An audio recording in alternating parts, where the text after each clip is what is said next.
लाल border वाली साड़ी। बहुत पुरानी बात है। पोस्ट ऑफिस के पास लोगों का आना जाना लगा था। वहीं एक टेबल पर माया अपनी कुर्सी डालकर बैठी थी, जो पिछले 5 सालों से अनपढ़ लोगों की चिट्ठियां लिखने का काम करती थी। तभी एक व्यक्ति आया। मेरी चिट्ठी लिख दो बहन। 10 रुपए निकालो और जल्दी बताओ क्या लिखूं। लिख दो बापू, यहाँ सब ठीक है, खर्च बहुत है। मुन्ना को स्कूल में भी भर्ती कराया है, इसीलिए पैसे नहीं भेज पा रहा हूँ। अगले महीने पैसे भेज दूंगा।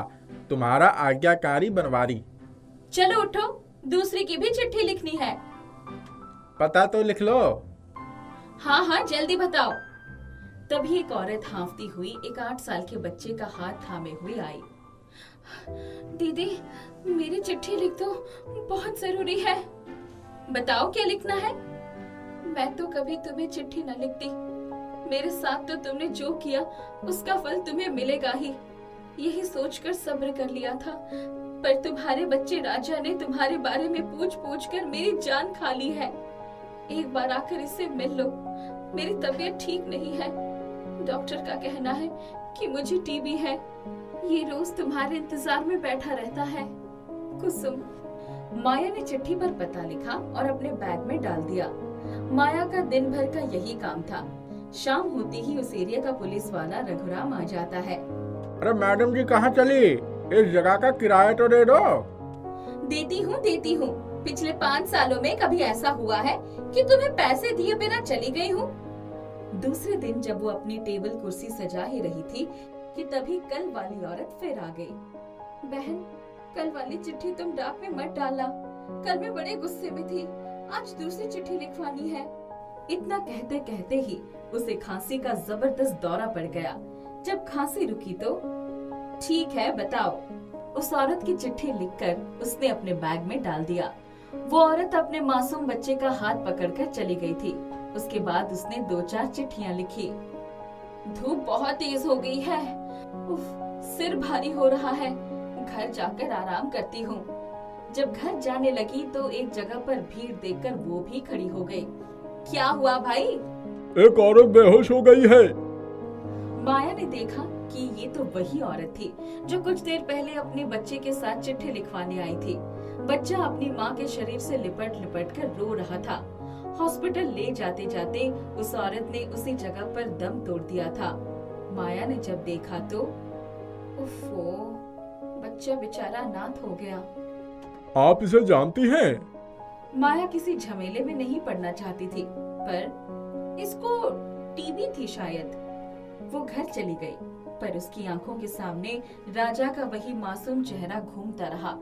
सुबह उठकर राजा के लिए भी 2 रोटियां सेक लेती हूँ, अगर कहीं मिल गया तो खिला दूंगी। जब वो पोस्ट ऑफिस जा रही थी तभी उसकी नजर पास पड़ी बेंच पर सोए हुए राजा पर पड़ी। उसको देखते ही वो उठकर उसके पास आया। तुम्हारे पास मेरे बापू का पता है ना? वो मुझे दे दो। क्या करेगा तू पता लेकर? मैं उसको ढूंढने जाऊंगा। अच्छा ये बात है। तूने कल से कुछ खाया? मुझे कुछ नहीं खाना है। चल पहले कुछ खा ले, चिट्ठियां लिखने के बाद मेरे घर चलना। मैं तुझे तेरे बापू के पास लेकर जाऊंगी। नहीं, मैं अकेला ही चला जाऊंगा। तुझे पता भी है रामगढ़ यहाँ से कितनी दूर है? मैं चला जाऊंगा, चाहे कितना भी दूर हो। बेटा चल पहले कुछ खा ले, तू भूखा है ना, इसलिए तुझे बहुत गुस्सा आ रहा है। उसने राजा को बहला फुसलाकर खाना खिला दिया। राजा दिन भर उसके पास ही जमीन पर बैठा रहा। शाम को दोनों घर आए तो राजा तू आराम कर ले, मैं कुछ खाने को बना देती हूँ। इतने बड़े कमरे में तुम अकेली रहती हो? तुम्हारे बच्चे कहाँ हैं? मेरी शादी नहीं हुई है ना, इसलिए बच्चे भी नहीं हैं। तुम्हारी शादी क्यों नहीं हुई? मैं एक अनाथालय में पली थी ना, वही 8वीं तक पढ़ाई की, फिर लोगों के घरों में काम करने लगी थी और अब तो कुछ सालों से यही चिट्ठियां लिखकर गुजारा करती हूँ। राजा से बातें करते करते उसने खाना भी बना लिया। हम कब जाएंगे टिकमगढ़? कल सुबह ही चलेंगे। वो दोनों सुबह सुबह ही रामगढ़ की बस से वहाँ पहुँच गए। उस पते पर जाने पर पता चला कि राजा का बाप तो इस पते पर रहता ही नहीं था। उसने उसकी माँ को झूठा पता बता दिया था। अब मैं कहाँ जाऊंगा? मैं भी तुम्हारी तरह अनाथ हो गया। मेरी भी शादी नहीं होगी, मेरे भी बच्चे नहीं होंगे ना? मैं तेरी माँ बनूंगी, तुझे पढ़ाऊंगी लिखाऊंगी और तेरी शादी भी कराऊंगी। राजा माया के साथ ही घर आ गया था और उसके साथ ही रहने लगा था। धीरे धीरे मासूम राजा माया से काफी घुल मिल गया। अब तो वो उसे माँ कहकर ही बुलाता। माया भी उसे बहुत प्यार करती थी। अब वो बड़ा हो गया था। एक दिन, राजा, तू बड़ा होकर क्या बनना चाहता है? मैं भी तुम्हारी तरह सबकी चिट्ठियां लिखूंगा। नहीं नहीं बेटा, मैं तो अनाथ थी, मुझे कोई पढ़ाने लिखाने वाला नहीं था। पर तू मेरे रहते अनाथ नहीं है। तू जितना पढ़ेगा मैं तुझे पढ़ाऊंगी। तब मैं डॉक्टर बन जाऊंगा। हाँ, मेरा राजा बेटा डॉक्टर बनेगा। मैं तुझे डॉक्टर बनाऊंगी। राजा खूब मेहनत करता। स्कूल से आकर माया के पास ही खड़ा होकर आवाजें लगाता। चिट्ठी लिखवा लो, सिर्फ 10 रुपए में अपने सगे संबंधियों को चिट्ठी भेजो। राजा की आवाज सुनकर ज्यादा लोग आने लगे। माया उसको आवाज लगाते देखती तो निहाल हो उठती। एक दिन जब वो दोनों घर आए तो, माँ, वहाँ इतनी धूप रहती है, तुम क्यों नहीं किसी ऐसी जगह पर बैठती जहाँ छाया हो? ऐसी जगह कहाँ मिलेगी? माँ, मेरा एक दोस्त है, वो स्टेशन पर ही रहता है। हम भी स्टेशन पर अपनी मेज कुर्सी लगा लेंगे। ठीक है, हम इतवार को चलेंगे। माया रोज की कमाई एक संदूक में रखती थी। उसी में उसकी 4 साड़ियाँ रखी थी। उस दिन इतवार का दिन था। माया संदूक खोलकर बैठी थी और पैसे गिन रही थी। तब तक राजा आ गया। माँ, तुम्हारे पास सिर्फ यही साड़ियाँ हैं ना? वो बगल वाली काकी जब लाल बॉर्डर वाली साड़ी पहनती हैं तो मेरा भी मन करता है कि तुम भी वैसी ही साड़ी पहनो। अब तो हमारे पास बहुत पैसे हो गए हैं, आज हम दोनों बाजार चलेंगे। ये पैसे तो मैं तेरी पढ़ाई के लिए जोड़ रही हूँ। तुझे डॉक्टर की परीक्षा भी तो देनी होगी ना, उसके लिए अभी से जोड़ना पड़ेगा ना।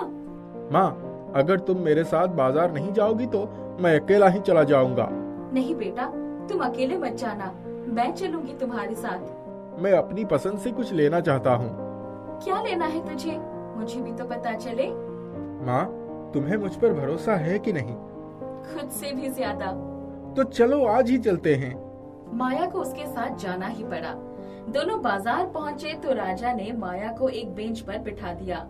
माँ, पैसे दे दो और तुम यहीं बैठो, मैं अभी आया। रुक जा, तू अकेले कहाँ जाएगा? मैं भी चलती हूँ तेरे साथ। तब तक राजा जा चुका था। माया लगभग आधे घंटे वहीं बैठी रही। तभी उसने देखा कि राजा भागते हुए आ रहा था। उसके हाथ में एक पैकेट था।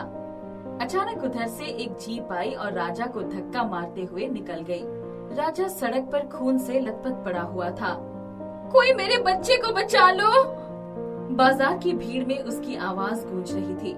राजा के हाथों से पैकेट छिटक कर दूर जा गिरा था। उसमें से लाल बॉर्डर वाली साड़ी और कुछ रंग बिरंगी कांच की चूड़ियां सड़क पर बिखर गई थी। राजा मर चुका था। माया उसके मृत शरीर पर गिर पड़ी और पछाड़े खाकर रो पड़ी थी। 10 साल का मासूम राजा उसके लिए साड़ी और चूड़ियां लाने गया था। मेरा राजा, अब मैं किसके सहारे जीवन बिताऊंगी? उसकी आवाज उसके गले में ही घुट कर रह गई थी।